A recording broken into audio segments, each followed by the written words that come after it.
Campaign objective simply वो stages हैं कि जो आप फेसबुक के ऊपर पूरे दिन के अंदर जब किसी ऐड के साथ इंटरेक्ट होते हैं, तो जो स्टेजेस आप कवर कर रहे होते हैं, वही सारी स्टेजेस उठा के फेसबुक ने यहाँ पर आपको ऑब्जेक्टिव की शक्ल में दे दी।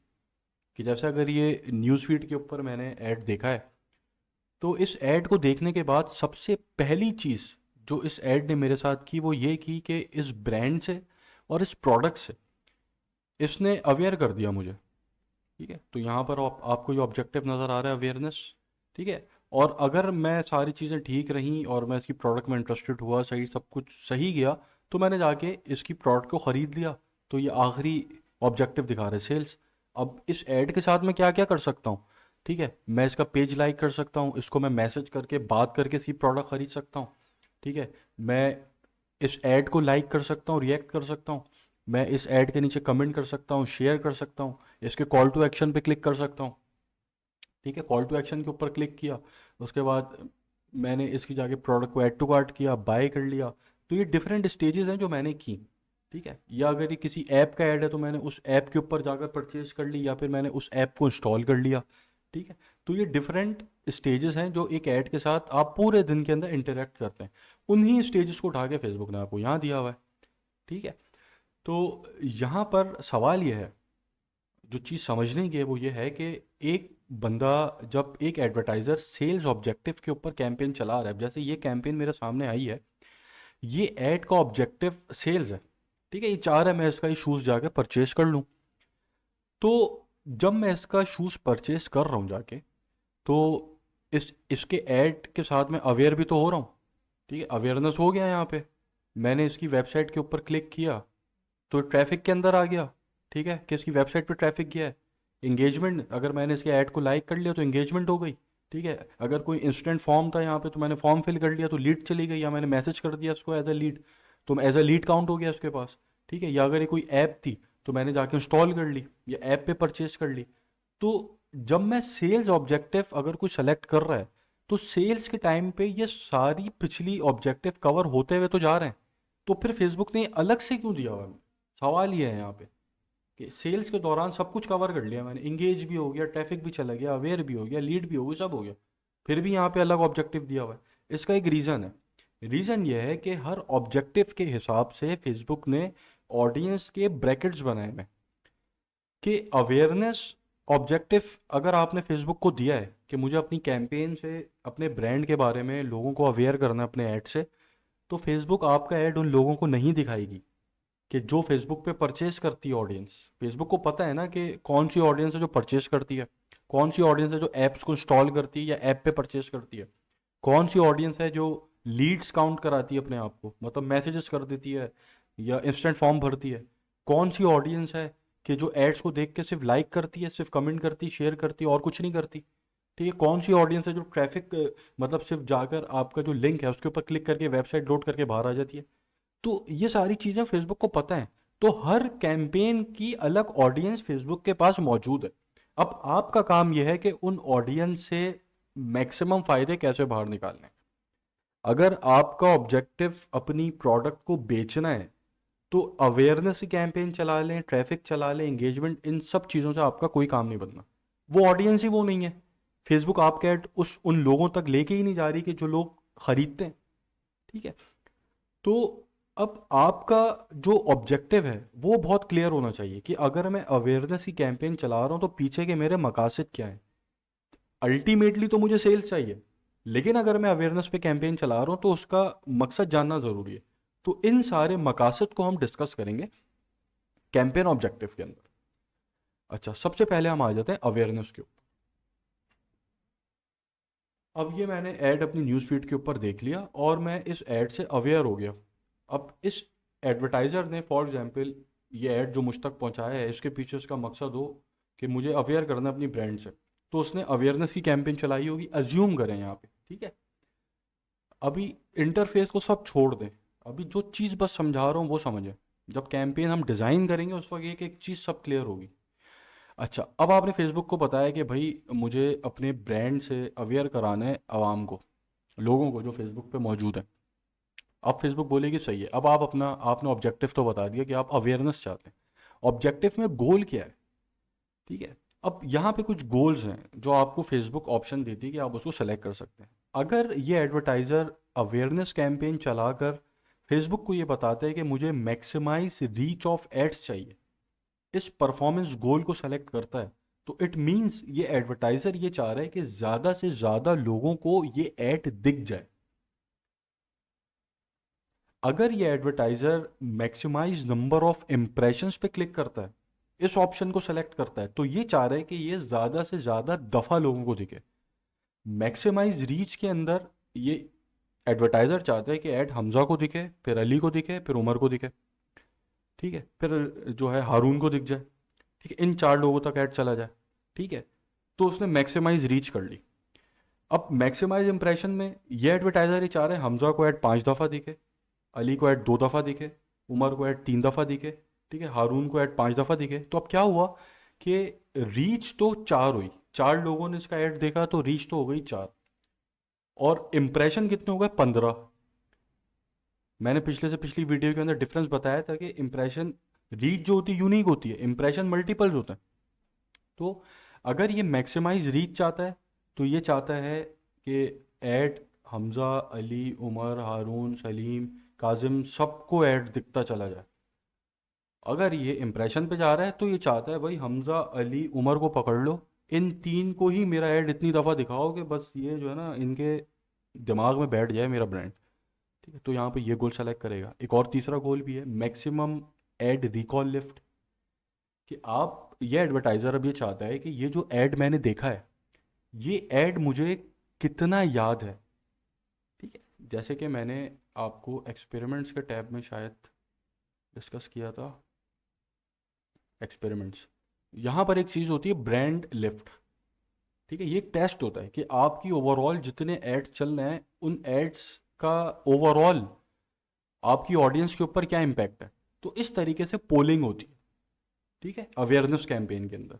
ये ऐड देख लिया, उसके बाद फेसबुक ये पोल करेगा कि भाई ये ऐड देखा था, क्या ये ऐड आपको याद है, इस पोल के जरिए, ऐसे जैसा पोल आपको यहाँ पे नजर आ रहा है, ठीक है। अगले 2 दिन के अंदर अंदर, ऐड देखने के बाद 2 दिन के अंदर अंदर फेसबुक आपकी ऑडियंस से पूछती है कि ये ऐड आपने इस एडवर्टाइजर का देखा था, जीकी का, क्या ये याद है। कुछ लोग बोलेंगे हाँ भाई याद है हमने देखा था, कुछ लोग बोलेंगे नहीं याद, कुछ लोग बोलेंगे नॉट श्योर, ठीक है। तो इससे फिर आप क्या अंदाज़ा लगाते हैं, इससे आप ये अंदाज़ा लगाते हैं कि यार 10,000 लोगों तक मेरा ऐड गया, उसमें से सिर्फ 200 लोगों ने यस के ऊपर क्लिक किया कि इसका ऐड हमें याद है।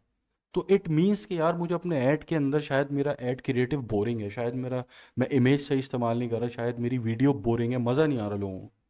क्योंकि आप एक दिन के अंदर बहुत सारे एड्स देखते हैं, लेकिन एड्स आपको याद वो रहते हैं कि जिनका क्रिएटिव बहुत आई कैचिंग होता है, ठीक है, या जिन एड्स के अंदर एडवर्टाइजर ने अपनी प्रोडक्ट को बहुत अच्छे तरीके से डिस्प्ले कराया हुआ है।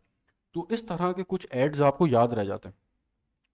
तो आप अवेयरनेस कैंपेन चला के एक गोल ये भी फेसबुक से निकाल सकते हैं कि अपने ऐड की अफेक्टिवनेस आप जो है पता करें।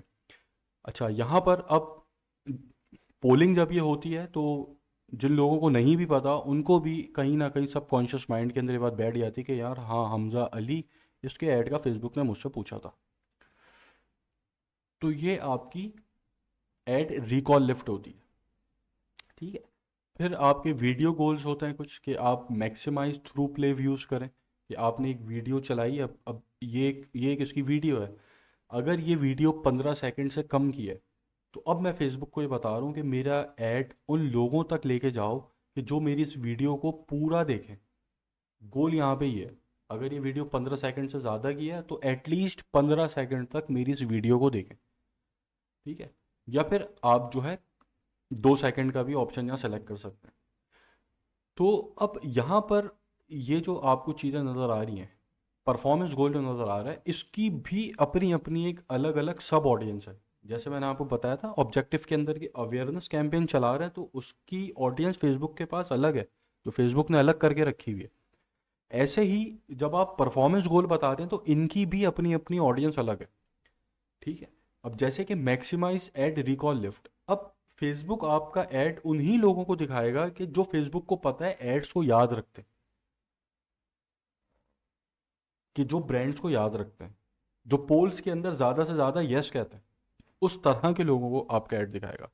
अगर आप मैक्सिमाइज थ्रू प्ले यूज़ कर रहे हैं तो आपका ऐड फेसबुक उन्हीं लोगों को दिखाएगा कि जो 15 सेकंड तक वीडियो देखते हैं।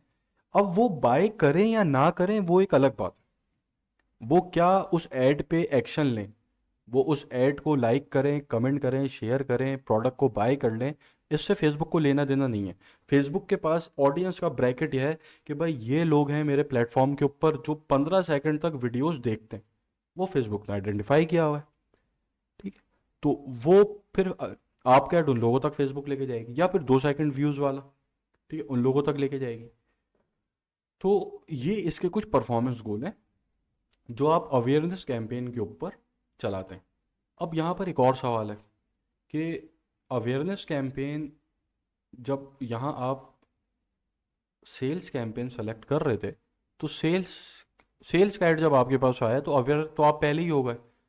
ठीक है, फिर अवेयरनेस कैंपेन अलग से क्यों? तो इसके ऊपर एक और भी ये रीज़न है कि जब आप अवेयरनेस कैंपेन चलाते हैं तो आपको फ्लेक्सिबिलिटी ज़्यादा होती है।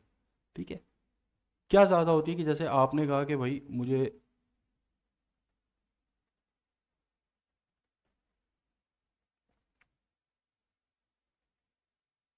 रीच को मैक्सिमाइज करना है। अब मैं आपको एक ऑप्शन दिखा देता हूँ। अब यहाँ पर एक चीज़ है फ्रीक्वेंसी कैप। ठीक है, कि भाई आपका ऐड, अब आप फेसबुक पे बता रहे हैं कि भाई मुझे एक इम्प्रेशन चाहिए अपने ऐड का 7 दिनों के अंदर। मतलब अभी मैंने अगर ये इसका ऐड देख लिया तो अब अगला ऐड इसका मुझे दिखेगा 7 दिन बाद।